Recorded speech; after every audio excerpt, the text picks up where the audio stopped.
Se eu te perguntar quanto que é 2 mais 2, provavelmente você vai chegar muito rápido na resposta correta, 4.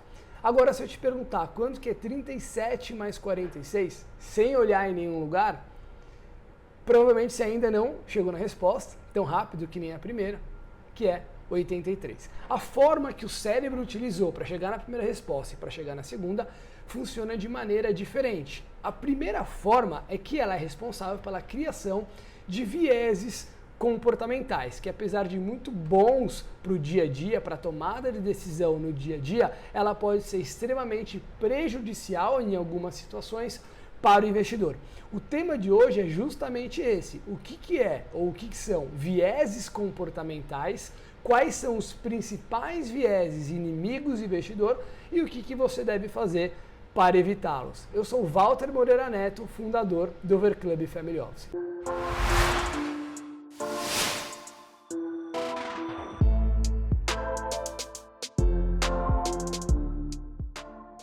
Bom, antes de mais nada, eu gostaria de convidar você a se inscrever no canal e a curtir esse vídeo. Isso ajuda demais o Google a disponibilizar este conteúdo para outras pessoas que, como você, também podem ter interesse nesse canal e nesse tipo de conteúdo, tá bom? Bom, mas vamos falar um pouquinho sobre esses vieses comportamentais. O que é um viés comportamental? O cérebro humano, de uma certa forma, ele é preguiçoso. E os vieses comportamentais são justamente atalhos mentais que o cérebro utiliza para tomar decisões de maneira muito mais fácil, para que você não fique tomando tempo e gastando energia para fazer cálculos complexos para chegar numa determinada decisão. Aliás, 2 cientistas, Amos e Daniel Kahneman, escreveram um livro justamente para tentar entender por que o ser humano ele prefere chegar numa boa solução a chegar na melhor solução possível. E esses 2 cientistas demonstraram que existem 2 formas de pensar. E eles colocaram o nome de Sistema 1 e de Sistema 2. O Sistema 1 é o sistema de preferência do cérebro, é um sistema automático, rápido, baseado em associações e em emoções. Quando eu te pergunto, por exemplo, 2 mais 2, rapidamente você já chega na conclusão correta. E o sistema 2, que é um sistema muito mais analítico, um sistema de cálculo baseado em regras e que despende de muito mais energia e tempo para chegar numa boa solução. Exemplo de sistema 2 seria achar uma mulher de cabelo branco dentro de uma multidão, ou identificar algum risco de crédito de uma empresa dentro de uma análise do balanço dessa empresa. Ou seja, você precisa de muito mais tempo para conseguir olhar e entender isso aí.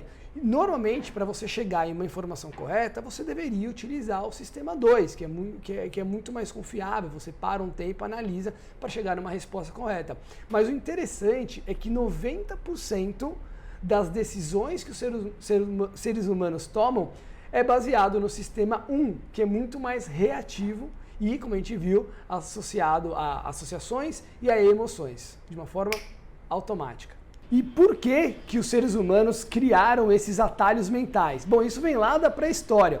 Antigamente, lá os homens da caverna não conseguiam, quando ouvissem um rugido muito alto, por exemplo, parar e fazer uma análise para saber se aquele rugido era de um animal indefeso ou não. Ele simplesmente associava que a última vez que ele viu um rugido assim, chegou perto do animal, ele quase perdeu a perna. Então, é melhor correr. Ouviu o rugido, foge. Então isso veio muito lá da pré-história, é por isso que a gente pensa muito com esses atalhos mentais do sistema 1. Esses atalhos mentais, eles não são de todo mal, não.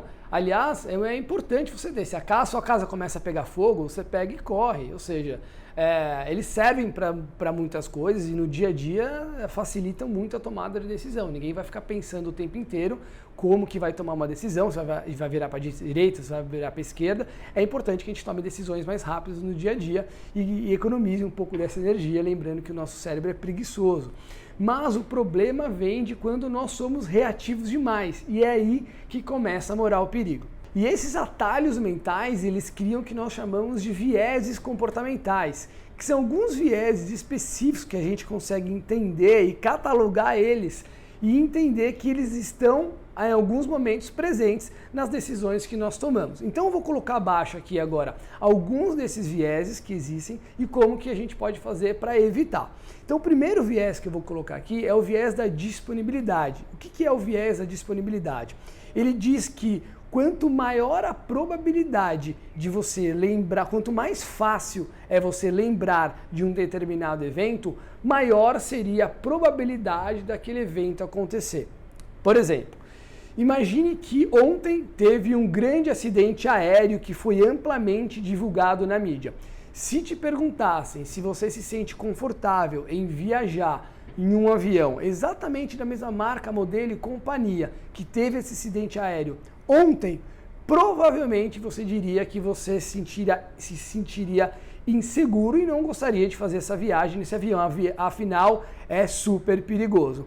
Mas isso não é verdade. Se você for olhar a estatística de acidentes aéreos, você vai ver que a aviação, o avião, o meio de transporte avião, é um dos meios de transportes mais seguros que existem. Mas você tomou essa decisão baseado no seu sistema 1, baseado no viés comportamental da disponibilidade. E como o viés da disponibilidade ela pode afetar os seus investimentos? Hoje tem muita notícia por aí, os meios de comunicação são muito amplos. Hoje, aliás, é até melhor você ser uma boa pessoa para entender o que não absorver de informação do que absorver, porque tem muita informação rodando por aí. Mas vamos pegar um exemplo aqui. Em julho de 2016, a Tesla, fabricante de carros elétricos, onde você não precisa necessariamente de um motorista para dirigir, sofreu, como você pode ver aí na tela, julho de 2016, o primeiro acidente fatal com vítima, porque o autopilot deles lá, o que dirige sem necessidade do motorista, falhou e essa pessoa morreu. Se te perguntassem nesse dia se você estaria disposto a investir numa empresa que faz carros elétricos que não necessita de motorista para conduzir, provavelmente a resposta seria: você é louco, esse carro é muito perigoso, isso nunca vai dar certo, ou, sei lá, os robôs vão tomar conta do mundo, qualquer tipo de coisa assim. Mas provavelmente, se você tomasse essa decisão, independentemente se foi uma decisão acertada ou não, provavelmente seria tomada baseado nesse viés da disponibilidade, ao invés de sentar e fazer uma conta, analisar a empresa e fazer todo o dever de casa para saber se era ou não um bom investimento, independente desse acidente fatal que deve ter sido muito divulgado na mídia, como vocês podem ver. De lá para cá, de 2016 para cá, quem investiu 100 mil reais na Tesla teria 3 milhões e meio de reais, ou seja, não foi um investimento tão ruim assim. E como não cair nesse viés de disponibilidade? Primeira coisa é lembrar que os vieses eles estarão presentes, ou provavelmente estarão presentes a todo momento, e cabe a você entender e identificá-los, tá bom? Então esse viés da disponibilidade, pensa o seguinte: o papel da mídia é noticiar aquilo que acontece, e o papel da mídia é vender notícia. Vender notícia ruim é muito mais lucrativo do que vender notícias boas. Abre agora o seu blog de notícias, abre o UOL, abre Globo.com e veja na capa se a primeira notícia que você vai ver vai ser uma notícia positiva ou vai ser uma notícia negativa. Então é o seguinte, você vai ter notícia negativa o tempo inteiro. Saiba que isso exista, saiba de fato se aquela notícia tem algum impacto relevante para o que você quer fazer, analise, estude ou não. Vou dar um exemplo aqui, por exemplo, se estiver na capa, lá numa manchete, empresa X cai 30% após negar o pagamento de dividendos pelo terceiro ano consecutivo.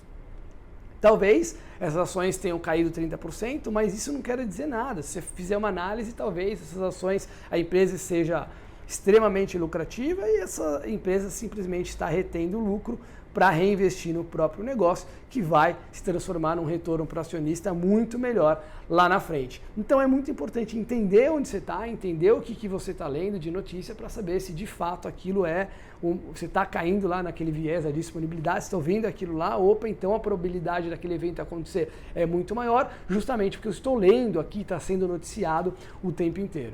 Outro grande viés comportamental que está presente bastante no mundo dos investimentos é o viés da ancoragem. Basicamente, o viés da ancoragem diz que o ser humano ele tende a confiar na primeira informação recebida para tomar julgamentos posteriores.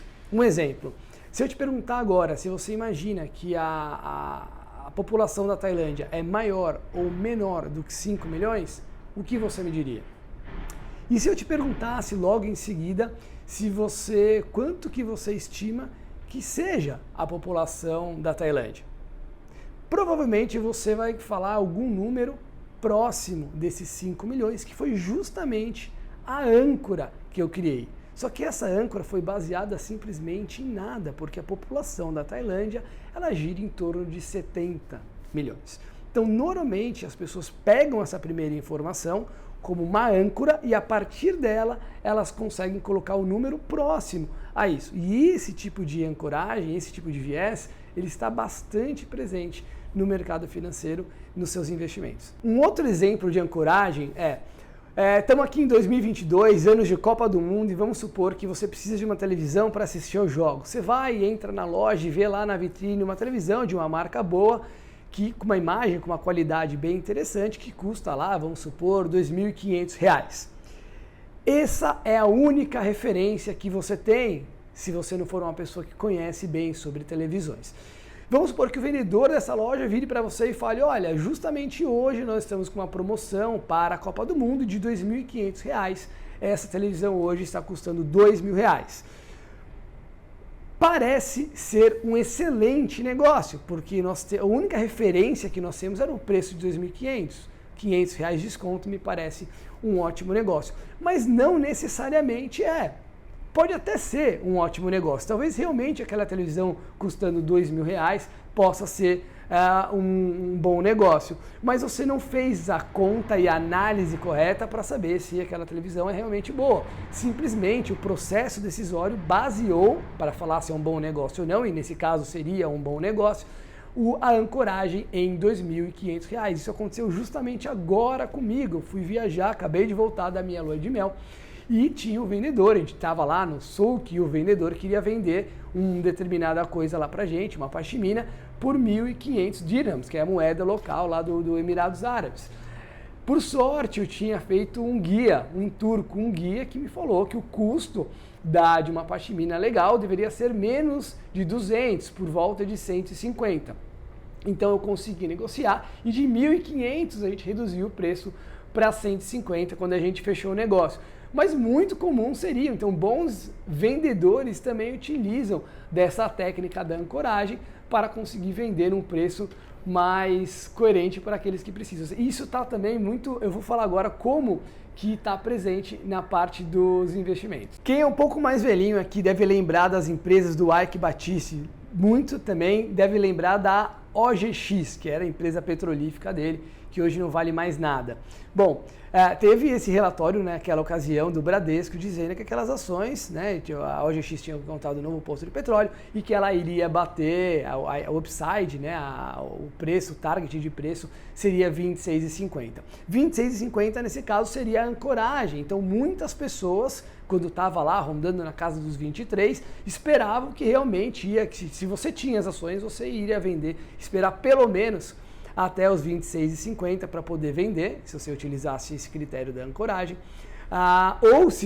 ou quando elas caíssem para 20, 19, 18, que foi o que aconteceu naquela situação, vocês poderiam falar, putz, eu vou esperar ainda bater lá os 26,50 e aí eu vendo. E isso nunca aconteceu. Então, se você tivesse nessa ancoragem seguido esse relatório do Bradesco, provavelmente você não teria mais nada hoje, porque essa ação não vale mais nada, essa empresa nem mais existe, ela até mudou de nome.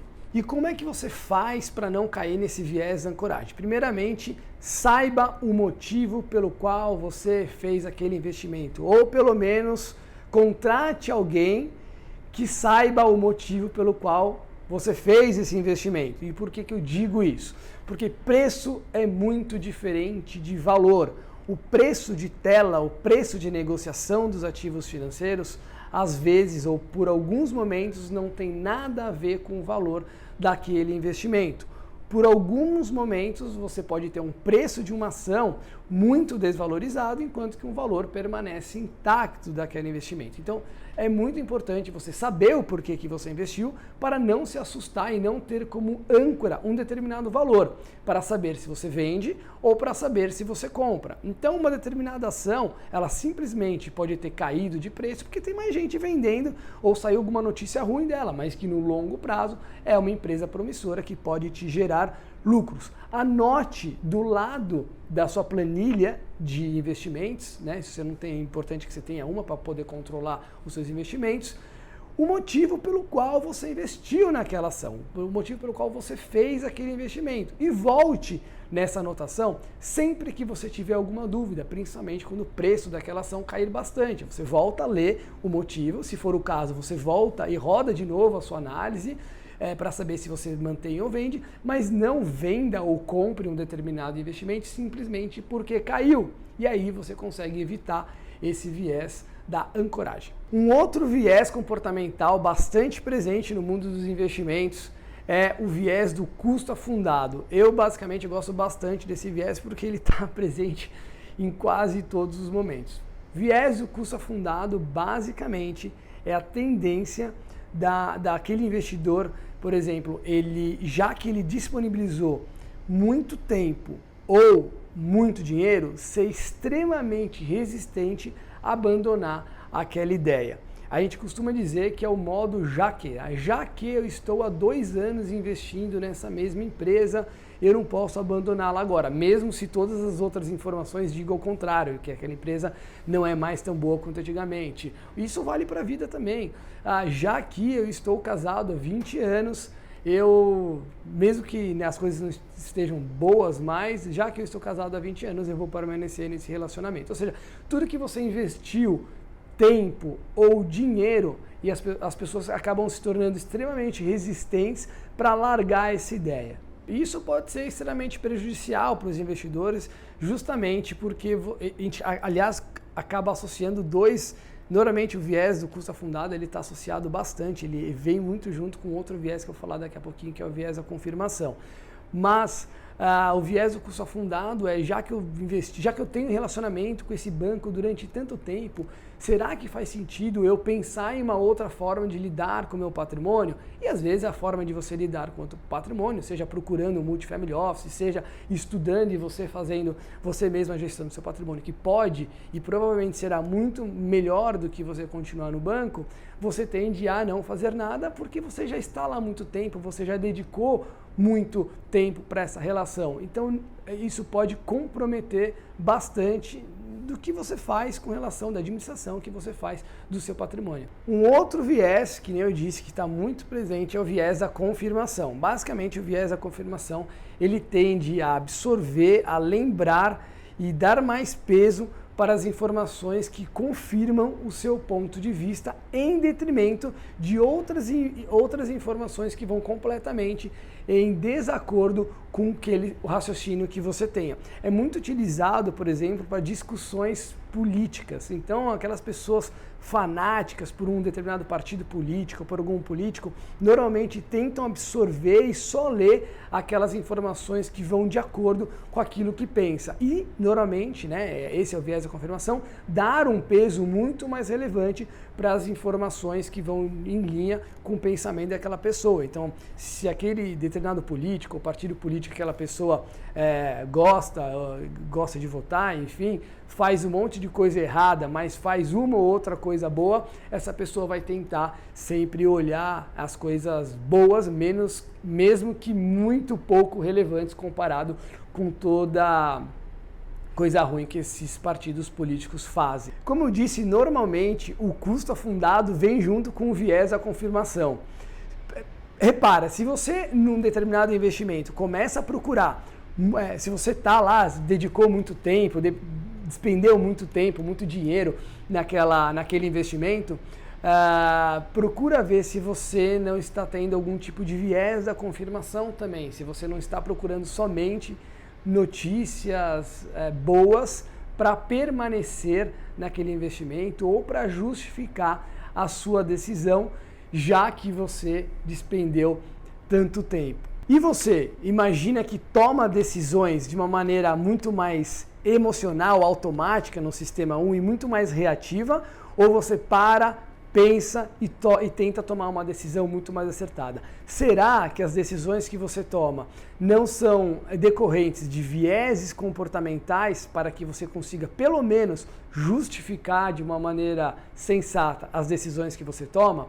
Bom, nesse vídeo nós aprendemos 4 grandes vieses que estão presentes a todo momento, inclusive com relação aos seus investimentos, e algumas maneiras de como você consegue evitá-los. Lembrando que a primeira forma é identificar que eles estão presentes a quase todo momento. Se você gostou desse vídeo, dá um like, se inscreve aqui no canal, como eu disse, para esse vídeo ser disponibilizado para muito mais pessoas, tá bom? Por hoje eu fico por aqui. Um abraço.